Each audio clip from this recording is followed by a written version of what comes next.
Now, I do want to spend a few minutes looking on a flat, as we call it, transmission line. And this is the case where my load, ZL, just happens to be equal to Z naught. In a lot of cases, this is actually a highly desired result, and we will call it a matched transmission line.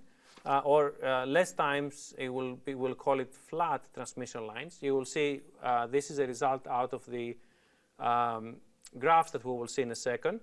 But nevertheless, let's look at what happens when ZL is equal to Z naught. So when my ZL is equal to Z naught, basically my gamma L, which is ZL minus Z naught over ZL plus Z naught, will basically equal to 0. This is fantastic because it means that the reflected power will be equal to 0, and the power that the load will consume will be equal to the incident power. So no reflected power. Many times that's the desired result, particularly when we build a line to connect the source to a load and we want the power to balance well. The VSWR, which is 1 plus gamma L over 1 minus gamma L, is going to be 1, which, as we discussed before, this is the minimum value that you plan to get.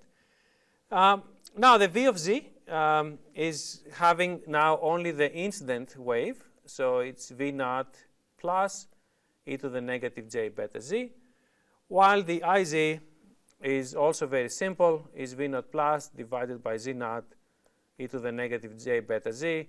There is no reflected wave here, so both are very, very nice. And of course, if you divide V by I rather, you will basically able to get the fact that the ZL is equal to Z naught along the entire transmission line length. So this is the simplest possible case, in other words. It's also the most boring case, and that's why I'm presenting it here at the end, in the sense that everything looks nice, everything is simple.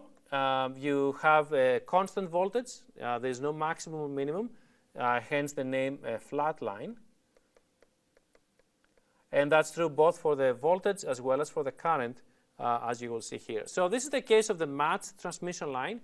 That means, once again, that the load has the same value as the characteristic impedance of the line, and you have essentially the simplest possible scenario. There are a few other interesting cases we should look at. One of them is what happens if I have a transmission line and I just look half a wavelength away from my load. So here is the case where I connect the load ZL. It doesn't actually matter what my load ZL is. It doesn't have to be equal to Z naught or anything like this. And I ask the question, what is my input impedance, Z in, just half a wavelength away from this load? So this is lambda by 2, and I ask the question, what is the Z in just half a wavelength away from the load? Well, if you actually do this calculation, you will find out that you have an interesting result, because this tangent beta L now is going to be equal tangent 2 pi by lambda times half a wavelength, because my L is basically half a wavelength. So this is equal to tangent of 180 degrees of pi, which is equal to 0. So interestingly enough, if I apply the equation I had before, so I had that Z of L is equal to Z naught ZL plus J Z naught tangent beta L divided by Z naught plus J ZL tangent beta L. Now this tangent beta L is actually equal to 0, which means that this result will actually end up being ZL. So a very interesting result is that every lambda by 2, your impedance comes back to where it started from.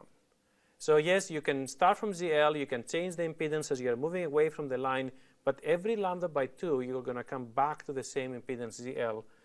And again, this assumes a lossless line. Things are a little bit different when we have lossy lines. So this is an interesting result. In other words, the result is that this is ZL every lambda by 2 away from the load.